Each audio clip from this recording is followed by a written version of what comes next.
اللہ تعالیٰ جب کہہ رہے ہیں اچھے لوگوں اچھے مردوں کے لیے اچھی عورتیں ہیں اور اچھی عورتوں کے لیے اچھے مرد ہیں، کہنے کا مقصد یہ ہے کہ اچھے لوگ اچھے لوگوں کو ڈیزرو کرتے ہیں، اچھے لوگوں کو اچھے لوگوں کے ساتھ ہونا چاہیے، برے لوگوں کو برے لوگوں کے ساتھ ہونا چاہیے۔ اگر یہ بات اس طرح ہوتی کہ ہم سوسائٹی میں دیکھتے ہیں، آپ کسی سوال میں لکھا ہے کہ اللہ نے تو کہا تھا کہ اچھے لوگ اچھے لوگوں کے ساتھ ہوتے ہیں، ہم سوسائٹی میں دیکھتے ہیں کہ میرے چچا اور چچی ساتھ ہیں، اب یہ کہہ رہے ہو نا آپ، تو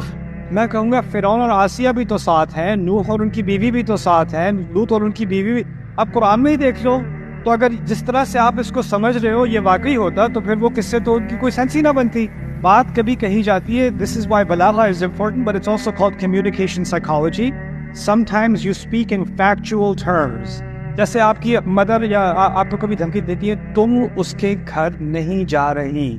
وہ ایک فیکٹ کی طرح یعنی ایک حقیقت کی طرح کہ تم نہیں جا رہی، کیا کہنا کیا چاہ رہی ہیں؟ نہیں جا سکتی، نہ جاؤ،